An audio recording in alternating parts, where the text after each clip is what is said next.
तलबा साइंस और मैथ में राज्य में अग्रणी, देश में अग्रणी हैं। IIT की परीक्षा में, NIT की परीक्षा में, मेडिकल की परीक्षा में उच्च रैंक लाते हैं। बड़ी संख्या में बिहार के छात्र साइंस और मैथ स्कूल में पढ़ने के बाद, कॉलेज में पढ़ने के बाद इंजीनियर, डॉक्टर, सिविल सर्वेंट बनते हैं। ये धारणा बिल्कुल गलत है कि बिहार में मैथ और साइंस की पढ़ाई या जानकार अभ्यर्थियों की कमी है। ऐसा सुना देता हूँ।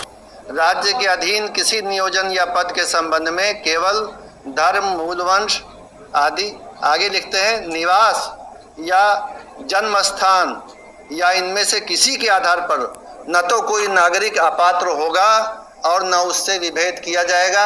यही आपके इस प्रश्न का उत्तर है। आप भी संविधान का आर्टिकल 16 पढ़ लें। सबको बाकी मौका मिलेगा। एक सवाल है सर, इसके पहले ऐसा क्या जरूरत पड़ा था कि बिहारी सिर्फ अप्लाई करेंगे, फिर इसको संशोधन करने की नौबत क्यों? मेरे ख्याल से उस समय ये बिंदु ध्यान में नहीं रहा होगा कि इसमें कुछ कानूनी बाध्यताएं हैं, इस कारण। हाँ, और इस बारे में 1 दर्जन के करीब रीट याचिकाएं हाई कोर्ट में दायर हो चुकी हैं, जिसमें जवाब लगाने में कठिनाई है, क्योंकि यह संविधान के धारा के विरुद्ध जा रहा है। इसलिए ये सुधार आवश्यक था। कहा जाता है कि 2012 में जो भर्ती हुई थी वो ऑफलाइन माध्यम से हुई थी, इससे बाहर से कम आवेदक आए, और अभी तो ऑनलाइन हो रही है, इससे ज्यादा आवेदक आने। वो तो जब आवेदन आएंगे तब पता चलेगा, उसको पहले से नहीं तय किया जा सकता है। आवेदन आएंगे तब पता चलेगा। एक सवाल ये है कि आपने अब जो है पूरे भारत के अभ्यर्थियों को मौका दिया है, 12 जुलाई तक आखिरी तारीख है, तो क्या इस तारीख को आप लोग एक्सटेंड करेंगे या फिर यही तारीख रहेगी? ये बिहार लोक सेवा आयोग ने विज्ञापन निकाला है, इस पर बिहार लोक सेवा आयोग ही जवाब दे सकते हैं। महिला आरक्षण सर 35% जो दिया गया है सर, तो क्या वो बिहार की ही महिलाओं के लिए होगा या फिर वो ओपन रहेगा? महिला आरक्षण के बारे में पहले से विधिक परामर्श है, सरकार की नीति है कि महिला आरक्षण में राज्य के अंदर होने की शर्त नहीं है, क्योंकि जो आरक्षण दिया जाता है वो वीकर सेक्शंस वाला जो आरक्षण है, कमजोर वर्ग वाला, जिसमें अनुसूचित जाति, जनजाति, पिछड़ा वर्ग, अति पिछड़ा वर्ग, इसको कहते हैं वर्टिकल रिजर्वेशन। ये वीकर सेक्शन वाला है, इसमें राज्य के अंदर की शर्त होती है। महिला वाला जो है वो क्षैतिज आरक्षण है, horizontal reservation with in reservation, उसमें राज्य के अंदर होने की शर्त नहीं है। पीछे सर, कैबिनेट में इसको लाने की क्यों जरूरत पड़ी जब पहले से प्रावधान था? ये जो नई नियमावली थी वो कैबिनेट से पास हुई थी। पहले जो नियमावली कैबिनेट से पास होती है उसमें कोई भी संशोधन करने के लिए कैबिनेट से ही फिर दोबारा अनुमोदन लेना पड़ता है।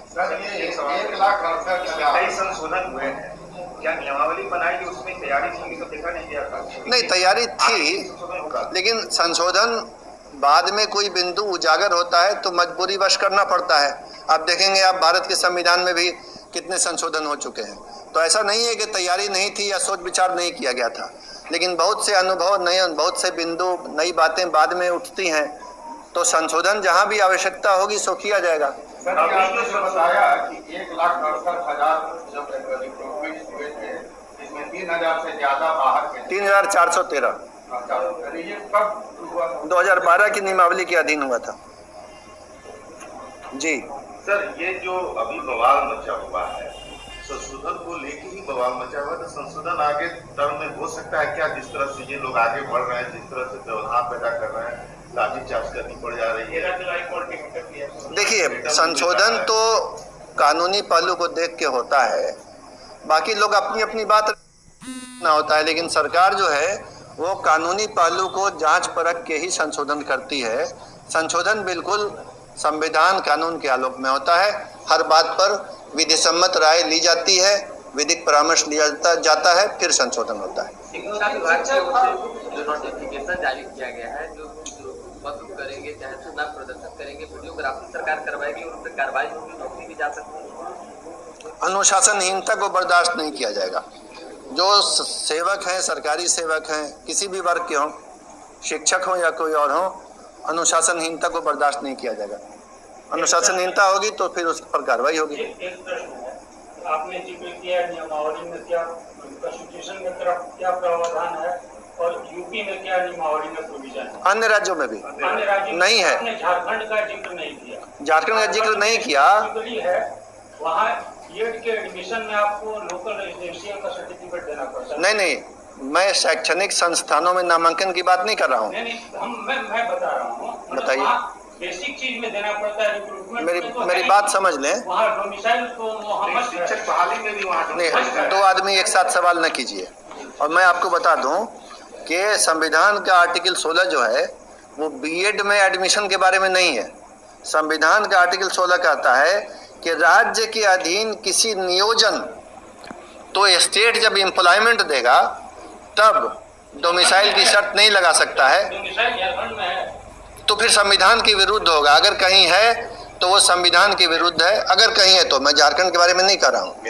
हाँ जी, के पाठक साहब इस पर थोड़ा कहना चाहिए। झारखंड ने अपनी नियमावली में क्लॉज डाला था।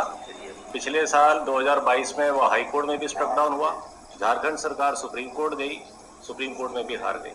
मैं यहाँ ये एक बात स्पष्ट कह देना चाहता हूँ, ऐसा नहीं है किसी ने भी उत्तराखंड का, किसी ने झारखंड का, कोई उत्तर प्रदेश कह रहा है। जिन राज्यों ने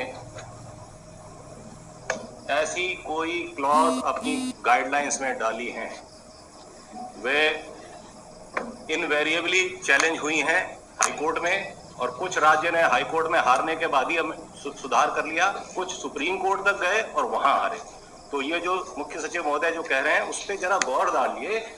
कॉन्स्टिट्यूशन की धारा 14 और धारा 16 आपको इस बात की अनुमति नहीं देते। जिन राज्यों ने डाला है तो